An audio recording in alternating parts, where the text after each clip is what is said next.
नमस्कार, आप देख रहे हैं हल्ला बोल। आपके साथ मैं हूं अंजना ओम कश्यप। आपका फैसला और आपका फैसला ये तय करता हुआ दिखाई दे रहा है कि 5 राज्यों में से कांग्रेस का शासन खत्म हो गया है। तो क्या ये कांग्रेस मुक्त भारत की तरफ 2 कदम है, जैसा कि बीजेपी अध्यक्ष अमित शाह कह रहे हैं? लेकिन याद रखिए, पुडुचेरी का कंसोलेशन प्राइज जरूर कांग्रेस पार्टी को हाथ लगा है, लेकिन अगर आप देखेंगे पूरा हिंदुस्तान का नक्शा, तो वही कांग्रेस जिसका ज्यादातर राज्यों में पहले राज था, सीमित होती चली जा रही है बहुत छोटे छोटे राज्यों में। क्या ये बड़े संकेत हैं कि मोदी राज में कांग्रेस मुक्त भारत बनता हुआ दिखेगा? कौन से हैं वो 5 सवाल जिन पर आज हम करेंगे चर्चा। मोदी राज में क्या कांग्रेस मुक्त हो जाएगा भारत?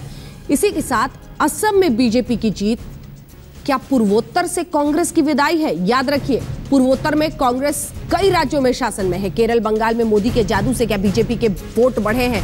क्योंकि केरल में वोट प्रतिशत में जबरदस्त इजाफा, बंगाल में वोट प्रतिशत में इजाफा। क्या बेस नींव तैयार हो रहा है आने वाले वक्त के लिए? नतीजे बीजेपी के लिए क्या 2019 की लॉन्चिंग पैड है?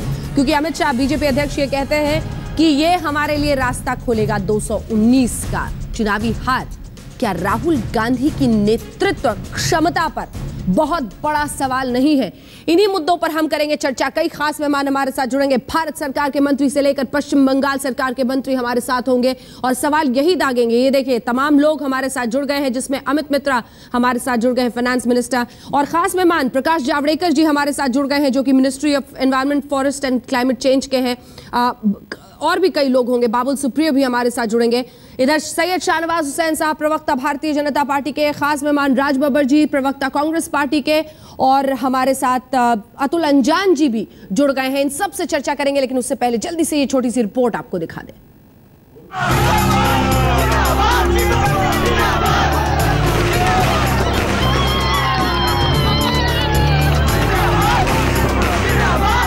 असम की अभूतपूर्व जीत ने बीजेपी की उम्मीदों के कमल खिलने की रफ्तार और तेज कर दी। जश्न पर ढोल की थाप और गुलालों की आंधी पूरब में चली और कांग्रेस मुक्त भारत की उम्मीदें दिल्ली में करवटें बदलने लगी। तो जनादेश दिया है, इसके साथ नॉन कोऑपरेशन की एक भूमिका रखकर काम कर रहे हैं, अड़ंगा लगा रहे हैं और विकास को रोकने का काम कर रहे हैं। वो कांग्रेस पार्टी को देश की जनता ने एक रास्ता दिखाने का प्रयास किया है।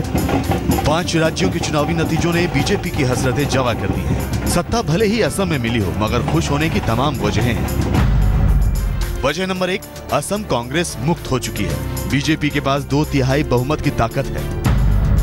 वजह नंबर 2, पश्चिम बंगाल में बीजेपी का वोट बैंक 4% से बढ़कर 10% हो गया है। वजह नंबर 3, केरल में पार्टी का वोट फीसदी 6 से बढ़कर 15% हो गया है। और बीजेपी के लिए जश्न मनाने की सबसे बड़ी वजह यह है कि 5 राज्यों के चुनावी नतीजों से उसे 2019 के लिए लॉन्चिंग पैड मिल गया है, जिससे बिहार की हार से भारी धक्का लगा था। तो कांग्रेस के पास कोप भवन में जाने के लिए भी वजहों की कोई कमी नहीं है। 15 साल बाद इलेक्शन हारना मैं समझता हूँ इनकम्बेंसी के आधार पर वास्तविक है, और केरल में हर समय यूडीएफ एलडीएफ चलता है। फिर भी हम उम्मीद रखते थे कि हम कैसे भी असम वापस आएंगे। आज के नतीजे कांग्रेस के लिए सदमा देने वाले हैं। असम और केरल में एंटी इनकम्बेंसी फैक्टर की आड़ टूटे दिल को बहलाने का ख्याल जैसा है। ममता की मिसाल सामने है। चौतरफा मोर्चाबंदी के बाद भी दीदी ने एंटी इनकम्बेंसी फैक्टर को चकनाचूर कर दिखाया। अब तो हालत यह है कि कांग्रेस खुद तो डूबेंगे, तुमको भी डुबोएंगे सनम वाले अंदाज में गठबंधन के साथियों को भी डुबो रही है। क्षेत्रीय दलों पर निर्भरता की बैसाखी मोटी होती जा रही है, यानी कि कांग्रेस को अब बड़ी सर्जरी की जरूरत है। आज तक ब्यूरो। सभी खास मेहमान, जैसा कि मैंने परिचय आपसे कराया था, हमारे साथ जुड़ गए हैं। सबसे पहले प्रकाश जावड़ेकर जी, आपके पास आते हुए, कांग्रेस मुक्त भारत की कोशिश में 2 कदम आगे बढ़े हैं, ये बीजेपी अध्यक्ष कहते हैं, लेकिन दिल्ली और बिहार पर अब जाके आसाम का जरा सा मरहम लगा है, ये क्यों ना कहा जाए?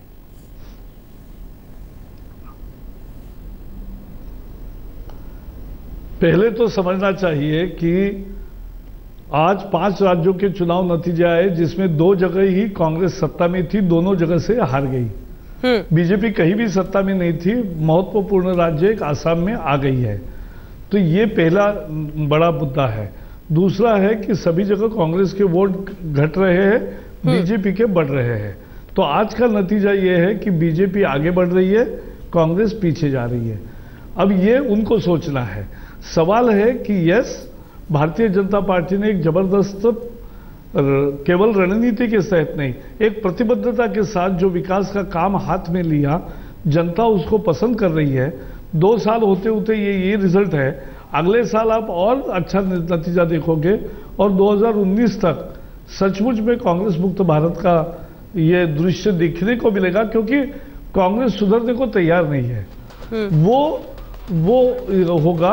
और ये मुद्दा है कि एक विकास की राजनीति पर हम लाना चाहते हैं। केवल परिवार के प्रश्न ही देश के प्रश्न नहीं होते। हम देश के प्रश्नों को जूझना चाहते हैं और देश के प्रश्नों को सुलझना चाहते हैं, और उसके लिए विकास का रास्ता अपनाया है मोदी जी ने। उसकी जीत होगी। ये गरीब जनता की जो तरक्की की आकांक्षा है, उस आकांक्षा का ये विजय है और उस तरफ हम जा रहे हैं। ठीक है, मैं अब पश्चिम बंगाल पर भी बात करेंगे। वहां पे वोट परसेंटेज में इजाफा हुआ है, कुछ सीटें भी बढ़ी हैं, लेकिन उससे पहले मैं जरा दक्षिण भारत पर आना चाहती हूं। तमिलनाडु में आपने भी वहां पर काम किया है, तो तमिलनाडु में कुछ बीजेपी का हुआ नहीं, लेकिन जयललिता की जीत की वजह आपके नजरिए से। और दूसरी तरफ केरल में, केरल क्या कह रहा है? केरल क्या कह रहा है? वोट प्रतिशत में इजाफा जरूर है, कांग्रेस वहां से हट गई है, लेकिन जिस हिंसा की राजनीति पर आपने हमला किया था सर, वो बहुत आंधी तूफान बन के नहीं आई आपके लिए कि कुछ बड़ा हो पाए। यही मैं बताना चाहता हूं। केरल की राजनीति 2 गठबंधनों के साथ थी, तो एक सत्ता में रहता था, दूसरा विपक्ष होता था, तीसरे के कमल खिलने का चांस ही नहीं होता था। इस बार हम 15% हो गए। और मैं अपने बीजेपी के इतिहास को देखता हूं। गुजरात हो, उत्तर प्रदेश हो, वैसे हमारे उत्तर प्रदेश में भी हो, गुजरात में है या कर्नाटक में है। हाँ। हम जब 15% तक पहुंचते हैं तो फिर अगली छलांग बहुत जल्दी होती है 30% वाली, क्योंकि फिर हम सत्ता के चक्र में आते हैं। तो इसीलिए 30-35% तक जाने के लिए जो एक 4% की पार्टी है तब वो नहीं होता है, जब वो 8% की पार्टी है तो भी नहीं है, वो ग्रोथ पाथ है। लेकिन जब 15% एक बार हासिल किए तो एक बड़ा राजनीतिक बदलाव उस राज्य में होता है। आने वाले 5 साल में केरल में होगा। आने वाले चुनाव बाइपोलर नहीं होंगे, त्रिकोणात्मक संघर्ष होगा, और उसमें बीजेपी एक प्रमुख पोल बन के उभरेगा और एक बहुत जबरदस्त सफलता आपको दिखेगी उस समय 2021 के चुनाव में विधानसभा के। तमिलनाडु में ऐसा क्यों हुआ?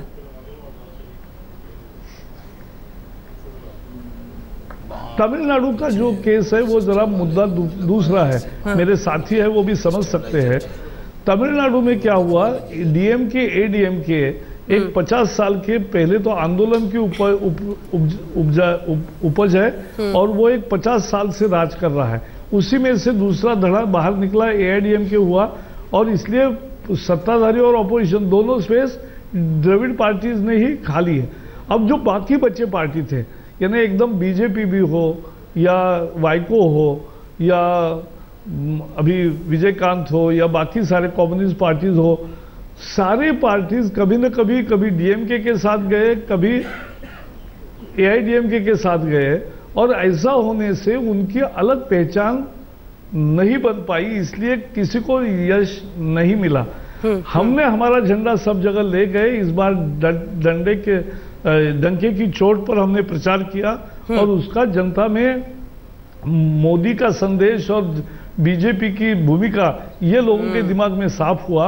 अब अगले चुनाव में इस पर बढ़ोतरी होगी। 5 साल संघर्ष और विकास दोनों का काम हम करते रहेंगे, और इसलिए किसी भी राज्य में उभरने के लिए एक जो बेसिक नई शुरुआत करनी पड़ती है, वो तमिलनाडु में हमने की है। ठीक है, मैं यही सोच रही थी कि मोदी जी का नाम कितनी बार आप लेते हैं। दिलचस्प होगा, आज बीजेपी के लोग मोदी जी का नाम लेंगे और कांग्रेस पार्टी के लोग राहुल गांधी का नाम लेने से बचेंगे। शुक्रिया आपका प्रकाश जावड़ेकर जी हमारे साथ जुड़ने के लिए और विश्लेषण करने के लिए। हमारे साथ बाबुल सुप्रियो जी भी अब जुड़ गए हैं इस पूरे मामले पर, और अमित मित्रा जी हमारे साथ हैं। दिलचस्प है बंगाल की राजनीति। बाबुल सुप्रियो, 6 वर्सेस 212, लेकिन उससे पहले मैं चाहती हूं कि अमित मित्रा जी आपसे इस पर एक प्रतिक्रिया आ जाए, क्योंकि एक बहुत बड़ी कामयाबी, पहले तो उसके लिए मुबारकबाद। महापंचायत में हम लोग मिले थे आपसे और आपने तब भी दावा किया था कि दीदी की बात और दीदी का ही दम चलेगा। लेकिन जीत का सबसे बड़ा फैक्टर आप क्या समझते हैं? क्योंकि लोगों का कहना है कि जमीन पर कांग्रेस और लेफ्ट के अलायंस को लोग स्वीकार ही नहीं सके।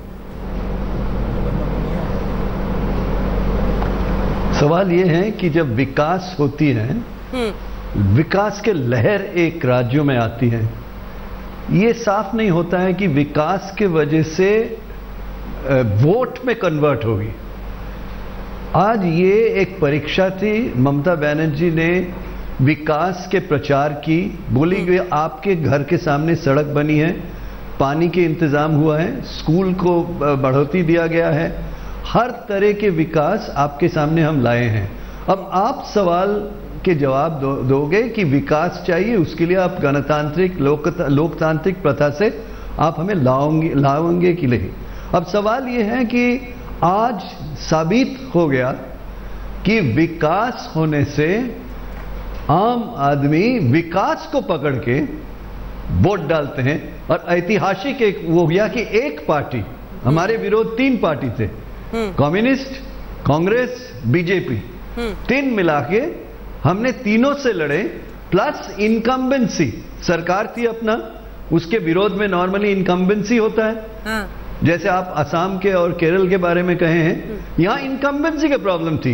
ये 3 पार्टी और एक इनकम्बेंसी को लड़ते हुए विकास के जो लहर आया है बंगाल में, उसी के वजह से आज आम आदमी ने विकास के पक्ष में वोट पेश की। ठीक है, ममता बनर्जी विकास विकास विकास 3 दफे कहती थी हर मीटिंग में। ठीक है, मैं लौटूंगी सर आपके पास ये और देखने के लिए। बाबुल सुप्रियो जी अब हमारे साथ जुड़ गए हैं। बाबुल सुप्रियो जी कह रहे हैं अमित मित्रा साहब की विकास विकास विकास के जिस नारे के साथ गई थी ममता बनर्जी, ये वोट उसके लिए है। 6 वर्सेस 212, जबरदस्त कामयाबी। ममता बनर्जी के खिलाफ आप लोग बोलते रहे, लेकिन एक जबरदस्त कामयाबी आखिर उन्होंने हासिल की है पश्चिम बंगाल। पहली बात तो मैं अमित दादा को बहुत बहुत बधाई देना चाहता हूँ। मेरे ख्याल से एक डेमोक्रेटिक कंट्री में जब जनता की वोट में आप जीतते हैं तो हमें बस बाकी सारी चीज़ों को बाहर रख के उसको सलाम करना चाहिए, नंबर 1। दूसरी बात, देखिए हम पॉलिटिकल पार्टी जो है, हम एक दूसरे के खिलाफ इल्ज़ाम लगाते रहते हैं। कोई एक पर्टिकुलर जीत होने का मतलब ये नहीं है कि जो अन्याय है वो नए में बदल जाएगा या जो गलत है वो सही हो जाएगा, तो हम उसको थोड़ा साइड में रखते हैं। मैं बस इस चीज़ से बहुत खुश हूँ कि लेफ्ट और कांग्रेस जो डिस्ट्रप्टिव पॉलिटिक्स करते हैं, जो मोदी जी के रिफॉर्म्स को रोकने की कोशिश करते हैं, उसके जगह में तृणमूल कांग्रेस को कामयाबी मिली है। और दीदी ने तुरंत बताई है ये बात जब मोदी जी की उनकी बात हुई है कि इशू बेस्ड सपोर्ट जो है वो मोदी जी के गवर्नमेंट को करेंगे। और डेवलपमेंट ये D³ की जो बात है, ये मोदी जी का भी यही एजेंडा है कि डेवलपमेंट ही देश का आगे जाने का एकमात्र उपाय है। दीदी ने भी ये बात कही है। कहीं ना कहीं अगर ओपोनेंट पार्टीज अगर सेम लैंग्वेज में बात करें तो उसमें सिर्फ जनता की भला होती है। हम उम्मीद करेंगे कि आने वाले 5 साल में केंद्र और राज्य दो है मिलके बंगाल की जनता के लिए काम करेंगे। फिर से मैं अमित दादा को कहूंगा कि बहुत बहुत बधाई आपको हो। आज के दिन कम से कम हम पॉलिटिकल बातों में वापस ना जाए। ठीक है, धन्यवाद जी। लगे हाथ आप भी असम पर बधाई ले लीजिए। लेकिन राज बब्बर जी, मैं अब आपके पास आना चाहती हूँ, क्योंकि अगर आपने बाबुल सुप्रियो जी की एक लाइन सुनी हो बीच में, तो वो कह रहे थे कि कांग्रेस और लेफ्ट की जो एक हिंसात्मक राजनीति रही है उसके खिलाफ लोगों ने वोट दिया है। कांग्रेस के लिए क्या सबक है और क्या राहुल गांधी जिम्मेदारी लेंगे? पहली बात तो ये है कि मैं बधाई दूंगा तृणमूल कांग्रेस को कि उन्होंने सरकार बनाई और जो है बंगाल की जनता ने दोबारा से एक विश्वास जो है तृणमूल कांग्रेस को दिया।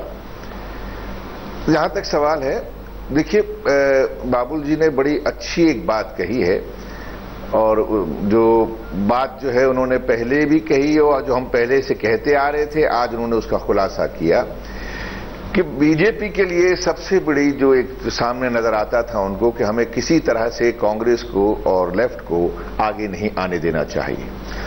और उनकी गिनती इस बात को साबित करती है कि मोदी जी ने अपना चेहरा लगाने के बावजूद भी वहां पर उन्होंने ये कोशिश की कि किसी तरीके से हमारा वोट जो है वो तृणमूल को चला जाए, लेकिन कांग्रेस या लेफ्ट को ये नहीं वोट जाना चाहिए। और उनकी मेहनत सफल हुई और एक चेहरा था ही ममता जी का, और बहुत मजबूत चेहरा था। वो कर रही थी। पहले भी वो लेफ्ट से बहुत मजबूती से लड़ी थी, 35 साल की सरकार को हटाया था। हाँ। लेकिन कांग्रेस के लिए मैं सिर्फ ये नहीं कहूंगा कि ढाढ़स की बात है, लेकिन मैं ये कहना चाहूंगा कि कांग्रेस का जो जमीनी वोट था वो आज दोबारा से अगर आप देखेंगे तो बढ़त में कांग्रेस नजर आती है, क्योंकि कांग्रेस बिल्कुल खत्म कर दी थी ममता जी ने। उन्होंने जिस तरह से कांग्रेस की मदद लेके कांग्रेस के कार्यकर्ताओं का उत्पीड़न किया, और आज जो है कांग्रेस जो जैसे ही चुनाव लड़ने के लिए सामने खड़ी हुई और उस खड़े होने के बाद में वो उसने अपनी बढ़त हासिल की। ये बात बहुत अब साफ है कि कांग्रेस का मूल वोटर बंगाल में है और आने वाला कल जो है वो कांग्रेस को मिलेगा। अच्छा है सर, उम्मीदों पर दुनिया कायम है, लेकिन चूंकि मैं जिस सच्चाई की तरफ आपका ध्यान ले जाना चाह रही थी और इस पर मैं आप लोगों के पास भी आऊंगी, कांग्रेस का सरकार वाला राज्य अगर हम देखते हैं तो उत्तराखंड, हिमाचल, कर्नाटक, मणिपुर, मेघालय, मिजोरम और बिहार, जहां पे गठबंधन की सरकार है। 2005 के आसपास 15 राज्य थे आपके पास।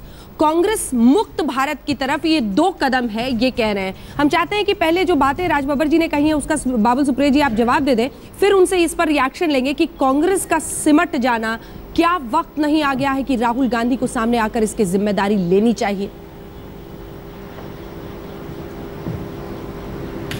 मैं राजबब्बर जी को नमस्ते कहना चाहूँगा। इंडस्ट्री में मेरे सीनियर है, अभी एक फ़्लाइट में हम लोग साथ में थे, बहुत अहम कुछ बातें उन्होंने मुझे बताई है एज अ सीनियर पॉलिटिशियन। तो मैं सर प्लीज़ पर्सनली इसको ना ले। मैं ये कहना चाहता हूँ कि इशू भित्तिक भी, इशू बेस्ड सपोर्ट भी हमें कांग्रेस से बहुत मेहनत के बाद भी नहीं मिला, और इससे मोदी जी का जो डेवलपमेंट एजेंडा जो है वो कहीं ना कहीं उसमें रुकावट ज़रूर आई है। तृणमूल कांग्रेस के साथ अगर बीजेपी की कोई साठगांठ हुई होती तो ना मोदी जी इतने बार यहाँ पे आते और ना मैं 200 से ज़्यादा कैंपेन किया होता, ना ही शारदा और नालंदा को लेके इतनी बड़ी बातें जो है एलिगेशन से लेके हर चीज़ हुई होती। अब जब कोई मैथमेटिक्स सामने आती है तो कई बार ऐसे इल्ज़ाम लग जाते हैं। आज बीजेपी का वोट शेयर 17 से 10 पे आई है, 7% कम हुआ है। आप अगर देखेंगे तृणमूल की वोट शेयर 39 से 46 हो गया है। अब मैं कहूंगा कि ये कोइंसिडेंस है, राजबब्बर जी को जो दिख रहा है उनको लगेगा कि 7% हमने छोड़ दिया है, तृणमूल को वो 7% मिल गई है, उसकी वजह से कांग्रेस और लेफ्ट जो है उनको बर्बाद करने की ये साजिश दोनों ने मिलकर रची थी। ये सच बात नहीं है, ये पब्लिक ने वोट दिया है और वो क्या कौन नेता क्या कहती है उस पर जनता हमेशा वोट नहीं देती है। हम घर बैठ के कुछ भी साजिश रचे, वोट जनता देती है, और आज की तारीख में जो जीती है बस उसको सलाम करना चाहिए। आगे जाके क्या होगा, कल कांग्रेस का होगा, तृणमूल का होगा, हमारी लड़ाई जो जमीनी लड़ाई जो है हमारे कार्यकर्ता के ऊपर, जैसे कांग्रेस के कार्यकर्ता के ऊपर बहुत अत्याचार किया है तृणमूल कांग्रेस वाले, अभी भी हो रहा है। जैसे मैं आपसे बात कर रहा हूं, आसनसोल में मेरे कॉन्स्टिट्यूएंसी में बीजेपी समर्थकों को पीटा जा रहा है, कांग्रेस के समर्थकों को पीटा जा रहा है, लेफ्ट के समर्थकों को पूरे बंगाल में पीटा जा रहा है। ये बहुत गलत चीज है, और मैंने थोड़ी देर पहले ये निवेदन की है तृणमूल कांग्रेस से कि आप ऐसा ना करें। तो राज जी जहां पे खड़े हैं इस मुद्दे को लेके, हम भी वहीं पे खड़े हैं, लेकिन पॉलिटिक्स की बात अलग है, उसमें इतनी आसानी से इक्वल टू ना करें, बस मेरी यही मिलती है। बहुत महत्वपूर्ण, बहुत जरूरी बात आपने कही है। और इससे पहले कि मैं अतुल अंजान जी आपसे और शाहनवाज हुसैन साहब आपके पास मैं लौटूं, उससे पहले मैं चाहती हूं कि अमित मित्रा जी, पूरा देश आपको सुन रहा है और पश्चिम बंगाल के लोग भी सुन रहे होंगे।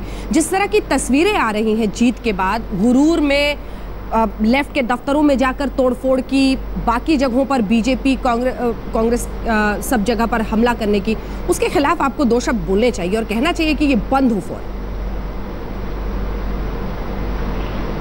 देखिए, ममता बनर्जी ने साफ की है, साफ कही है, पब्लिक भी कही है, पार्टी के अंदर कही है कि कहीं किसी के ऊपर अटैक नहीं होनी चाहिए, क्योंकि हम प्रजातंत्र में विश्वास करते हैं।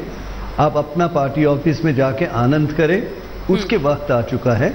किसी के ऊपर हमला करने की पॉलिसी किसी के नहीं है। दूसरे विषय यह है, हमें ख्याल रखना पड़ेगा, जब लेफ्ट के हमारे मेहमान भी यहाँ रिस्पेक्टेड मेहमान उपस्थित हैं, 1977 से 2009 तक 55,000 पॉलिटिकल कत्लेआम हुआ है, 55,000। उस समय कोई नजर नहीं मिला, उस समय कोई मीडिया कुछ नहीं बोला। मैस मर्डर जो है, आनंद मार्गी 13 लोगों को मार दिए थे सीपीएम ने, जला के मार दिए थे। ऐसे 5 उदाहरण मैं दिया हूं, जो नंदीग्राम में आपको पता ही है क्या हुआ। वहां से हम इसी जगह पे ला चुके हैं राज्य को कि सरकार कड़े ढंग से इसको मिटाएगी। अतुल अंजान जी जवाब के अंदर ममता बनर्जी कही है कि कहीं भी होगा मैं अलाउ नहीं करूंगा इसको। अतुल अंजान जी जवाब दीजिए। कौन सी संतराश की बात कर रहे हैं कम्युनिस्ट वाले? अतुल अंजान जी। अंजना जी, सबसे पहले तो मैं अमित बाबू को बधाई देता हूं। अमित बाबू, আপনাকে শুভেচ্ছা জানাচ্ছি। আপনি অনেক ভোট থেকে और অনেক ভালো করে জিতেছেন। ধন্যবাদ স্যার, নমস্কার। अच्छा, नमस्कार नमस्कार। देखिए, धन्यवाद। लोकतंत्र एक प्रक्रिया है। 55,000 मारे कि 65,000 मारे, ये बहुत अतीत की हो गई। पिछले 5 साल में हमारे भी 800 लोग मार दिए गए, 3 लाख लोग घर से बाहर हैं। इसे रुकना चाहिए। संतरास मारपीट से कुछ होगा नहीं, नया रास्ता निकालने की ज़रूरत है। विकास की बित्ती, मैं जानता हूँ अमित बाबू को, फिक्की के सेक्रेटरी जनरल थे, बड़ी विकास की बात करते थे, विकास हो रहा है, अच्छा हो, विकास की राजनीति है। लेकिन इससे आगे बढ़ कर के मैं एक बात कहना चाहता हूँ अंजना जी, वो ये है कि इस चुनाव का अर्थ क्या है। ये 5 राज्य का चुनाव है और ये 5 राज्य के चुनाव में 120 लोकसभा की सीट है। इस 120 लोकसभा की सीटों में 2019 में क्या होगा, मैं ये कहना चाह रहा हूं कि आसाम की जीत को आप बहुत अच्छी तरह समझ रहे हैं। इन 5 राज्यों के चुनाव में कम्युनिस्ट पार्टी की, वामपंथियों की, कम्युनिस्टों की कोई सरकार नहीं थी, लेकिन एक नई सरकार मिली है और छोटी सरकार नहीं है अंजना जी। 140 की विधानसभा है, 29 बिलियन डॉलर हर साल केरल के लोग भारत के अंदर लाते हैं बाहर से, और 100% साक्षर रही है। कम्युनिस्ट पार्टी का वहाँ इतिहास रहा है और सरकारें रही हैं। अच्छी बात है।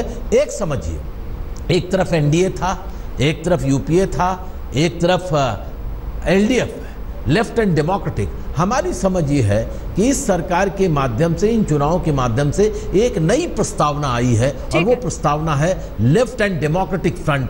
वामपंथी और जनवादी विकल्प भी इस देश के अंदर एक विकल्प के तौर पर आने वाले दिनों में आएगा। और मैं आपसे कहूं कि आसाम के जीत को जावड़ेकर जी आप बहुत बता रहे हैं और सुबह से मैं सब उसकी स्तुति समझ रहा हूं, जीत होती है। हाँ। लेकिन ये अकेले जीत नहीं थी। अगर असम गण परिषद के प्रफुल्ल कुमार महंतों के साथ आपने स्ट्रेटेजिकल जो अलायंस किया और बोडोलैंड के साथ किया, ये क्या है? ये बोडोलैंड क्या कहते थे? ये बोडोलैंड वही कहते थे जो कश्मीर में पीडीपी के लोग कहते थे, और आपने उनके साथ मिलकर सरकार बनाई है। और मैं एक बात अंजना जी कह के अपनी बात खत्म कर रहा हूं कि मैं आपको बताऊं, विदेशी मूल के लोग आ गए, ये सवाल दिल्ली में बहुत लंबा खड़ा किया गया था भारतीय जनता पार्टी के द्वारा, और तब मदन लाल खुराना जी पहले राज्य जब बना दिल्ली राज्य तो उसके मुख्यमंत्री बने थे। लेकिन 5 साल में फिर वो सवाल खत्म हो गया। आज आसाम के अंदर जो फॉरेनर का सवाल खड़ा हुआ है, जिसको इतने देर तक चलाया गया है, मैं चाहता हूं,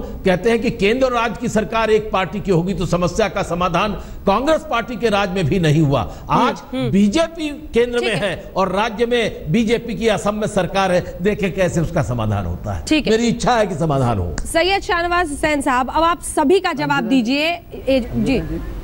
जी अमित जी जल्दी से बोलने सर। फिर जी मैं एक थोड़ा सा, या बहुत जल्दी मैं अंजान जी को मैं मेरा रिगार्ड्स दे रहा हूं, हमारे दोस्ती हैं, लेकिन मैं उनको ये सवाल करना चाहूंगा कि बंगाल में जोट है कम्युनिस्ट और कांग्रेस में, केरल में एक दूसरे के साथ लड़के मर रहे हैं, और आदर्श के परिप्रेक्ष्य में कम्युनिज्म सारे पृथ्वी में घट गया है, उनको पता है।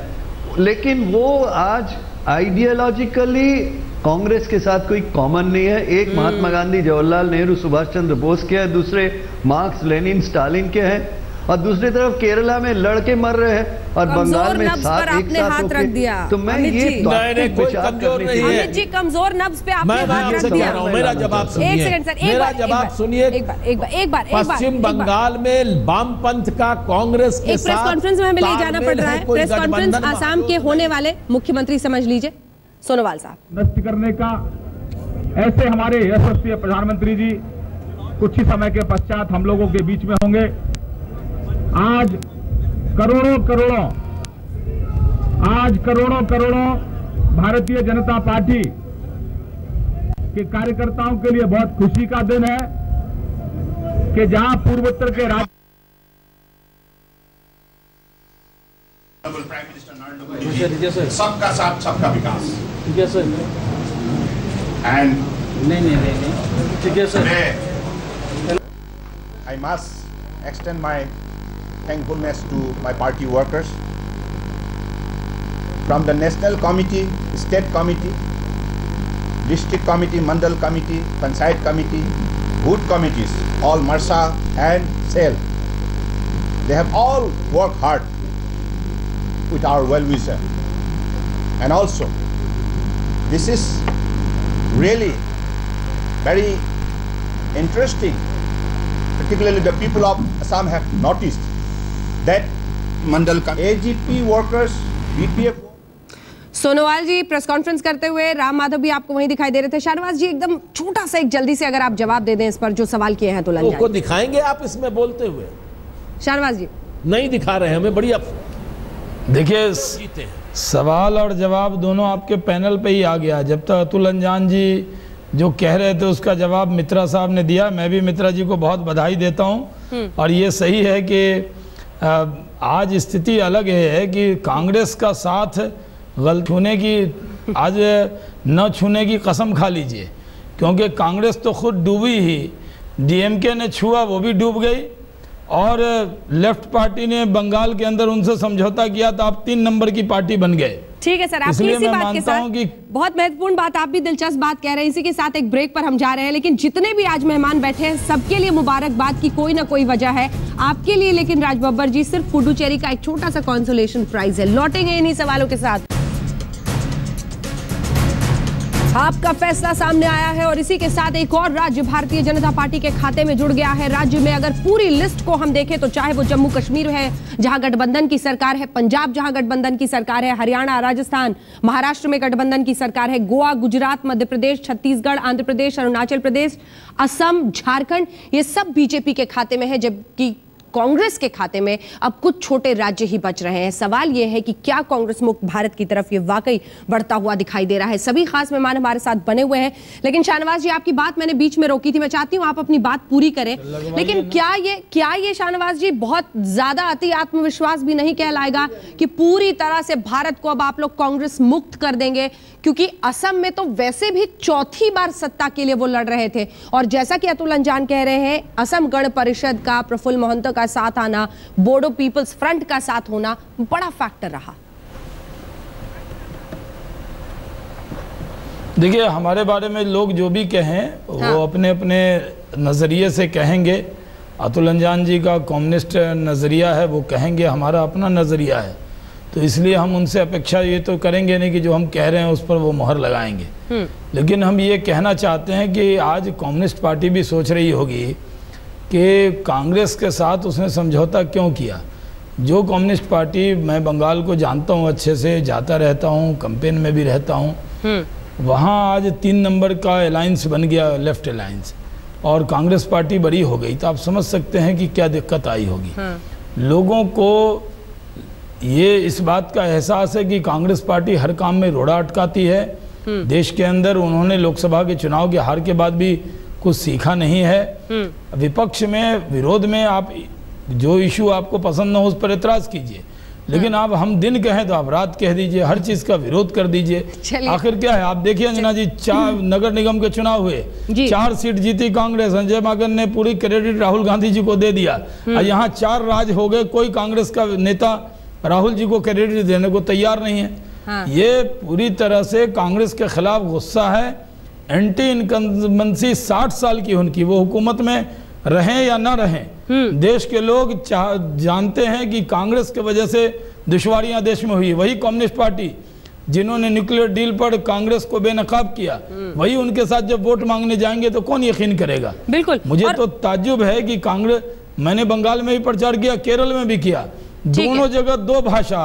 केरल में जाइए तो आमने सामने की लड़ाई, और बंगाल के अंदर एक ही माला में बुद्धदेव भट्टाचार्य, राहुल गांधी जी। वही फोटो आप क्या समझते हैं? मीडिया आजकल हर जगह है। बीजेपी दफ्तर हम दिखा रहे हैं शाहनवाज हिंदी की आवाज सुनते हो ना सुनता हो, लेकिन आपको भी देखते हैं क्योंकि हमारे प्रधानमंत्री बीजेपी दफ्तर। और ये बीजेपी दफ्तर की तस्वीरें हम दिखा रहे हैं। बीजेपी दफ्तर में जबरदस्त जश्न की तैयारी है। अतुल जी थोड़ा सा एक सेकंड। बीजेपी दफ्तर में जबरदस्त जश्न की तैयारी है, लोग वहां पर इकट्ठा हो गए हैं बीजेपी का झंडा लिए हुए। अतुल जी मैं आऊंगी आपके पास, लेकिन उससे पहले बाबुल सुप्रियो जी, हम तस्वीरें दिखा रहे हैं बीजेपी के दफ्तर की, और ये सवाल मैंने प्रकाश जावड़ेकर जी से भी पूछा था कि दिल्ली और उसके बाद बिहार के जो घाव थे उस पर मरहम बनकर आया है असम। लेकिन इतना तो तय है, आप दोनों राज्यों की राजनीति को, असम और बंगाल की राजनीति को देखते हैं, करीब से समझते हैं, ये तलवार की धार तो कुंद कर दी कांग्रेस पार्टी ने अतुल अंजान जी की। यही अतुल अंजान जी मुझे याद है भ्रष्टाचार के मुद्दे पर ऐसे दहाड़ते थे कांग्रेस पार्टी के खिलाफ, लेकिन पश्चिम बंगाल में जो समझौता है वो इनकी भी धार कुंद कर गया। सुप्रिया साहब देखिए, कम से कम हम बीजेपी में हम इस तरीके के किसी अपॉर्चुनिस्टिक किसी अलायंस में तो हम गए नहीं ना। आप लेफ्ट और कांग्रेस की देखिए, मैं तो 2 ही साल हुआ पॉलिटिक्स में आया। आप मेरे 2 दिन पहले की ट्वीट्स देखिए, मैं लगातार ट्वीट करते आया हूं कि बीजेपी को बंगाल में अगर 1 सीट भी मिलेगी तो भी मैं आश्चर्य नहीं रहूंगा, अगर 20 भी मिलेगी तो भी मैं आश्चर्य नहीं हूँ। मेरा सारा ट्वीट्स अभी भी वहां पे है। मैं ये कहता हूं कि लोगों के दिल में और आंखों के सामने ये जो शर्मनाक तरीका है अपॉर्चुनिस्टिक पॉलिटिक्स करने का, ये डेफिनेटली हर जगह मैंने लोगों ने रिजेक्ट किया है। और कहीं ना कहीं लोगों को दिख जाती है कि अगर एक सरकार इतना बड़ा मैंडेट के साथ नरेंद्र मोदी जी के नेतृत्व में केंद्र में आए हैं, तो शहनाज भाई ने जो बात कही है बिल्कुल he has hit it on the nail कि हम पानी कह रहे हैं तो आप कुछ और कह रहे हैं, आप तेल कह रहे हैं। हर चीज में इशू के ऊपर बात करना लोकसभा और राज्यसभा का सबसे बड़ा एसेंस है जो मैं देख रहा हूं। और आपको हर चीज में आपको डेवलपमेंट को रोकना है, जबकि 67 साल में 60 साल आपने इंडिया को सिर्फ पीछे लेके गए हैं। और भ्रष्टाचार के मुद्दे में जो लेफ्ट उनको इतने साल से कोसती आई है, आज वो उनके साथ बंगाल में दोस्त बन गए। नतीजा क्या हुआ आप खुद देखिए, ना वो लेफ्ट में रहे ना वो राइट में है, और मिडिल में तो कुछ रहा ही नहीं, कभी मिडिल में नहीं रह गए। तो ये लोगों ने जो है ये भी इनकी बात जो है समझ गए हैं, और इसका नतीजा लोगों के सामने आया है। बिल्कुल, और जिस तरह की समझ आपने रखी है उस पर अतुल अंजान जी से मैं जरूर रिएक्शन लेना चाहूंगी, क्योंकि अतुल अंजान जी 3रे नंबर की पार्टी आप बन गए पश्चिम बंगाल में। लेकिन उससे पहले ममता बनर्जी ने आज एक बहुत दिलचस्प बात कही। जब उनसे पूछा गया कि नरेंद्र मोदी का यूएसपी क्या है, तो सुनिए उन्होंने आज तक से एक्सक्लूसिव बातचीत में क्या जवाब दिया। देखिए, नरेंद्र मोदी जी का सबसे बड़ा यूएसपी तो राहुल गांधी है, और कुछ हम नहीं कहने चाहूंगे अभी। देखिए, नरेंद्र मोदी जी का सबसे बड़ा यूएसपी तो राहुल गांधी है, और कुछ हम नहीं कहने चाहूंगे अभी। इस राजनीतिक समझ को क्या कहिए, क्योंकि ममता बनर्जी वाकई एक जबरदस्त राजनीतिक समझ रखती हैं, और कम से कम आज उस पर कोई सवाल नहीं खड़ा कर सकता है। सबके चेहरे पर मुस्कुराहट है, बाबुल सुप्रियो भी मुस्कुरा रहे हैं, और शाहनवाज हुसैन साहब कहना चाहूंगा एक ठीक छोटी सी बात। हाँ ठीक है, सुप्रियो जी बोलिए, सुप्रियो जी बोलिए। एक छोटी सी बात। मैंने राहुल गांधी जी पिछले कई महीनों से कह रहे हैं कि बीजेपी उनकी आवाज को रोकने की कोशिश कर रहे हैं, उनको बोलने नहीं दिया जा रहा है। मैंने एक टिप्पणी कही थी, ट्वीट भी किया था कि राहुल गांधी जितना ज्यादा बोले उतना हमारे लिए फायदा है, उनकी ये गलतफहमी है। मेरे ख्याल से ममता दीदी ने आज जेस्ट इसको कहते मजाक में, उन्होंने एक बहुत अहम बात कह दी है। बिल्कुल, और उसी तरह से कटाक्ष में आपने भी एक बड़ी बात कह दी कि उन्हें बोलने से, हालांकि कहाँ वो पिछले दिनों रहे पता नहीं चला, कुछ बीमारी की खबर बीच में आई थी, फिर ट्विटर पे आज उन्होंने लिखा है, वो कांग्रेस में कोई नेता कह नहीं सकता। हाँ। कांग्रेस में कोई नेता कह नहीं सकता कि राहुल जी अब दूसरों को मौका दीजिए, कई चुनाव में आपको आजमाया जा चुका, और ये कोई कह नहीं सकता राहुल गांधी को छोड़ेंगे नहीं। मुझे लगता है कि जब से वो बाहर गए, थोड़े तैयार होके आए, 1 महीना कहीं पर गए थे, उसके बाद से लगा कि वो सब कुछ को समझ रहे हैं। लेकिन इस चुनाव में जिस तरह उनका कैंपेन भी हुआ है, मैं अंजना जी किसी ने ध्यान नहीं दिया। राहुल गांधी जी एकदम स्वस्थ व्यक्ति हैं, लेकिन केरल में एक बैग उनका दौरा कैंसिल हो गया। मैंने पूछा क्यों नहीं आए, बोले तबीयत नासाज है। फिर मुझे बाद में पता लगा कि वहाँ लोग, उनके पार्टी के लोगों ने कहा कि आप तो कम्युनिस्टों पार्टी के साथ बंगाल में कैंपेन करके आए हैं, और अगर आप केरल में आ जाएंगे तब हमारी जो 2-4 सीटें और नुकसान हो जाएगा। तो राहुल गांधी जो बहुत सेहतमंद आदमी, उन्होंने कहा नहीं तबीयत नासाज है इसलिए नहीं आए। तो ये स्थिति उनकी बन गई थी कि उनके पार्टी के लोग ही उनका प्रोग्राम लेने के लिए केरल में तैयार नहीं थे, बीमारी का बहाना देके वो प्रोग्राम में नहीं गए। तो आज स्थिति ये है कि सब लोग हैं। मैं जो आपको कह रहा था कि आज तक चैनल है, आप समझते हैं कि हिंदी तो आप कहीं जाइए लोग जान जाते हैं, साउथ में भी आप समझिए नहीं, केरल चैनल पे आ गया और आज हिंदी पे आया तो लोग नहीं देखेंगे।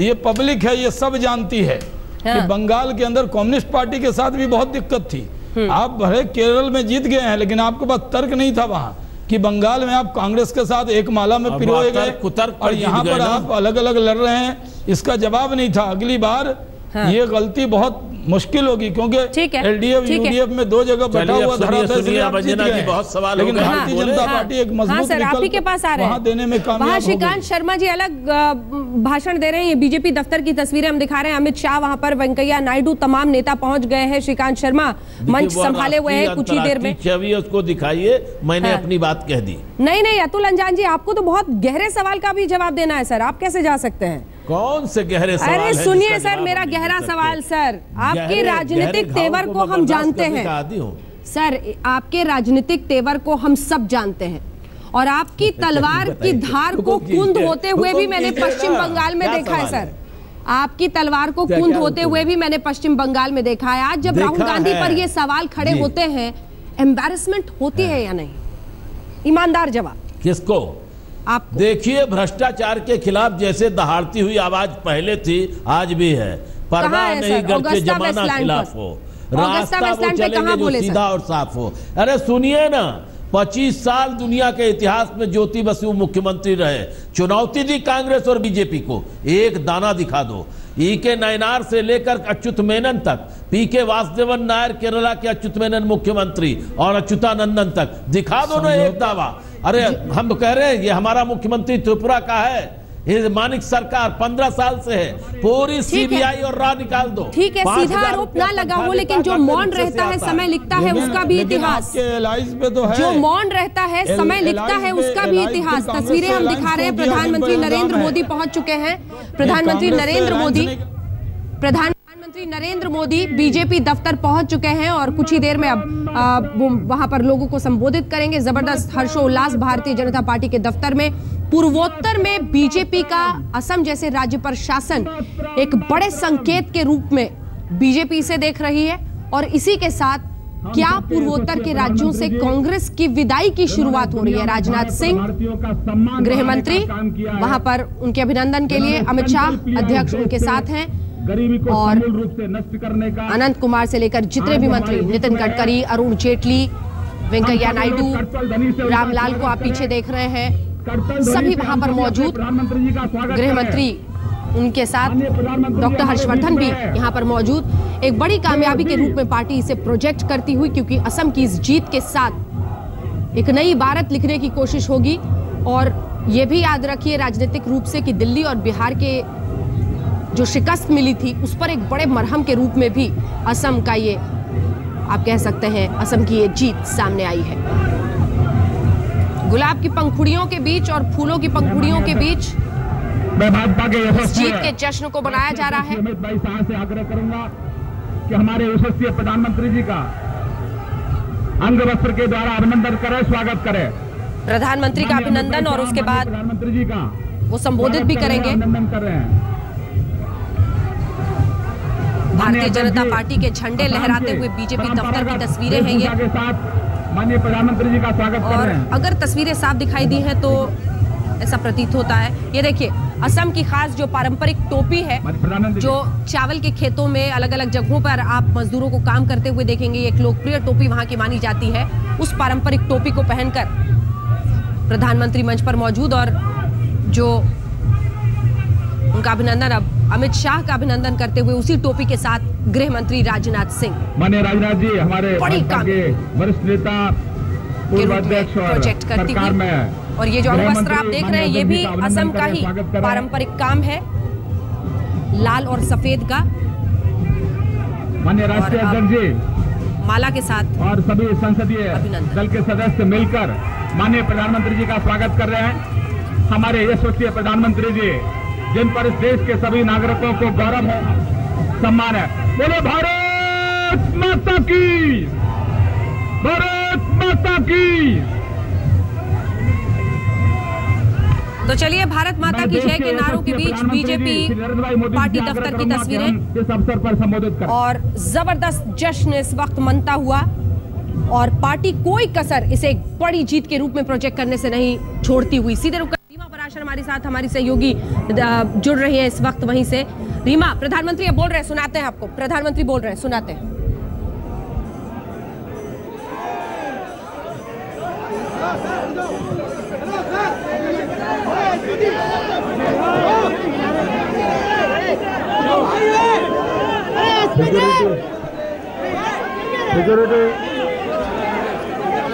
सिक्योरिटी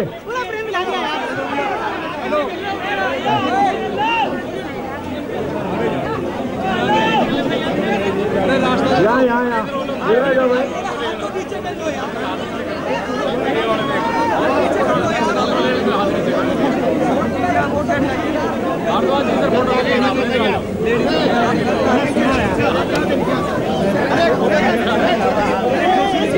जिन 5 राज्यों में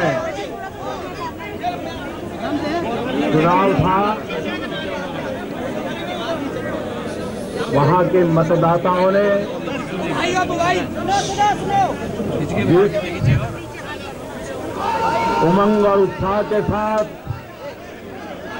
भारी मतदान किया और बाय एंड लार्ज एकाध प्रदेश को छोड़ करके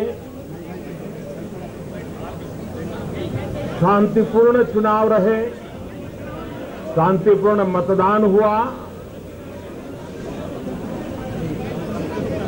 और आज जो नतीजे आए हैं, ये नतीजे भारतीय जनता पार्टी के लिए, एनडीए के लिए अत्यंत उत्साहवर्धक है। मैं इन 5 राज्यों के मतदाताओं का हृदय से बहुत बहुत आभार व्यक्त करता हूं, धन्यवाद करता हूं। उन्होंने भारतीय जनता पार्टी पर अपने विश्वास में बढ़ोतरी की है। असम में भारतीय जनता पार्टी की सरकार बनना तो कई लोगों के लिए वैसा ही आश्चर्य है जैसा कि जम्मू कश्मीर में भारतीय जनता पार्टी सरकार में हिस्सेदार है। भारत माता की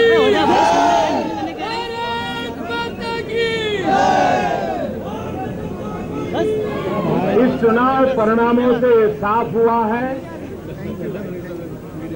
कि भारतीय जनता पार्टी की विकास की जो विचारधारा है,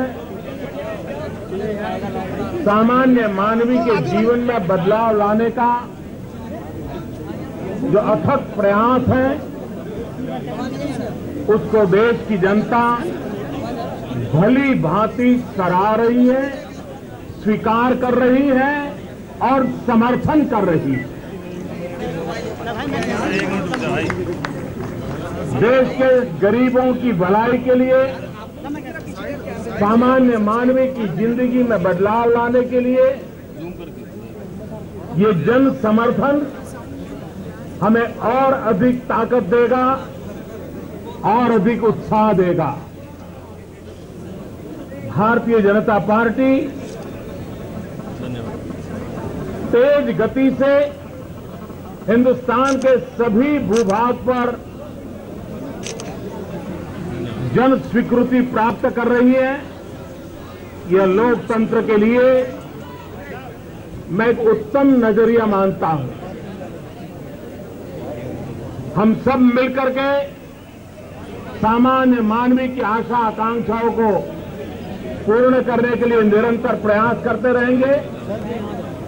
मैं भारतीय जनता पार्टी के राष्ट्रीय अध्यक्ष श्रीमान अमित शाह, उनकी पूरी टीम प्रदेशों की भारतीय जनता पार्टी का नेतृत्व, उनकी टीम और पार्टी के लाखों कार्यकर्ताओं को हृदय से बहुत बहुत बधाई देता हूं। धन्यवाद। Shri Narendra Modi, Bharatiya Janata party, Bharatiya Janata party.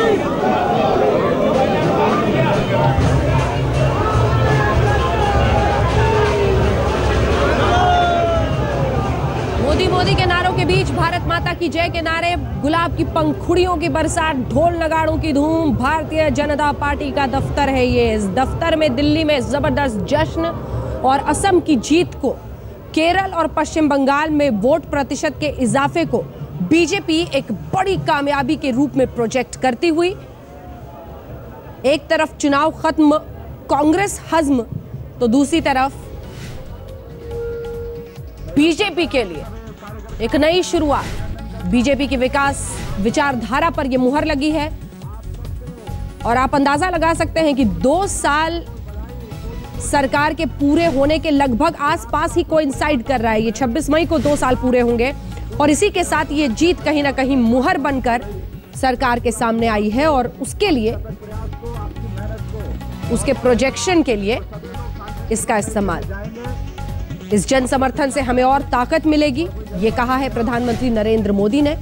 और रीमा पराशर हमारी सहयोगी हमारे साथ जुड़ रही हैं। रीमा, असम की कामयाबी और पश्चिम बंगाल और केरल में वोट बैंक में इजाफा, वोट प्रतिशत में इजाफा, पूरा शीर्ष नेतृत्व इसे एक बड़ी जीत के रूप में प्रोजेक्ट करता हुआ दिख रहा है बीजेपी दफ्तर में।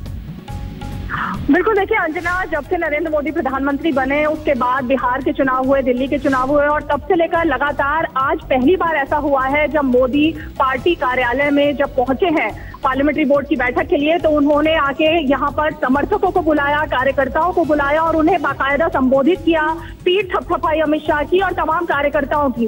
तो ये उत्साह साफ दिखाई दे रहा है, खासकर आने वाले दिनों में जब अगले साल भी बहुत सारे राज्यों में चुनाव है, उत्तर प्रदेश का चुनाव है, उससे पहले मोदी और अमित शाह के लिए ये जीत इसीलिए मायने रखते हैं कि उत्साह बढ़ रहा है और अब ऐसा उम्मीद जताई जा रही है बीजेपी में कि अगर वो असम सकती है तो उत्तर प्रदेश की राजनीति भी उसके लिए बहुत ज्यादा वो हल्के में ले, ऐसा नहीं है। तो जाहिर तौर पर उत्साह दिखाई दे रहा था। और अब हम बता दें कि संसदीय बोर्ड की यहाँ पर अंजना बैठक शुरू हो गई है जिसके लिए प्रधानमंत्री मोदी आए थे और इस बैठक में 2 पर्यवेक्षक घोषित किए जाएंगे जो कि असम जाएंगे कल या परसों और वो वहां पर जाकर मुख्यमंत्री किस दिन चुने जाएंगे और किस तरह से विधायक दल का नेता चुना जाएगा, वो पूरा जो प्रोसीजर है, प्रक्रिया है, उस पर अमली जामा पहनाएंगे।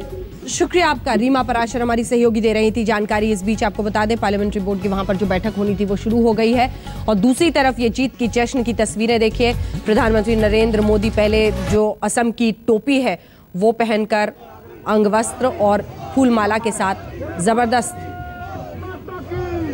जश्न मनाते हुए, तमाम मंत्री आप देख रहे हैं इधर, बीजेपी अध्यक्ष अमित शाह, प्रधानमंत्री नरेंद्र मोदी, गृह मंत्री राजनाथ सिंह और नितिन गडकरी से लेकर वेंकैया नायडू, डॉक्टर हर्षवर्धन, सभी मंच पर मौजूद। एक बड़ी कामयाबी के रूप में इसे प्रोजेक्ट करती हुई प्रधानमंत्री ने कहा कि जन समर्थन से और ताकत मिलेगी। टाइमिंग बड़ी सही है बीजेपी के लिए, 2 साल शासन के पूरे हो रहे हैं और ऐसे वक्त पर असम की ये जीत मुहर बन के सामने आई है।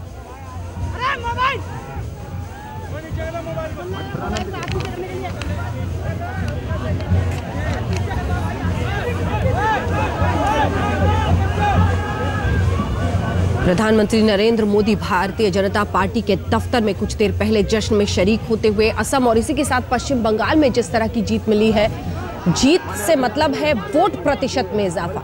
पश्चिम बंगाल में ममता बनर्जी ने अप्रत्याशित ऐतिहासिक जीत दर्ज की है, लेकिन वहां पर वोट प्रतिशत में इजाफा हुआ है और कुछ ऐसा ही केरल में हुआ है। इन दोनों राज्यों में भी वोट प्रतिशत के इजाफे को बीजेपी जीत और कामयाबी के जश्न के रूप में प्रोजेक्ट करती हुई और जाहिर तौर पर असम पर अपनी पीठ थपथपाती हुई बीजेपी और प्रधानमंत्री और शीर्षस्थ जो नेता है बीजेपी के, वो बीजेपी दफ्तर पर। आप देखते रहिए।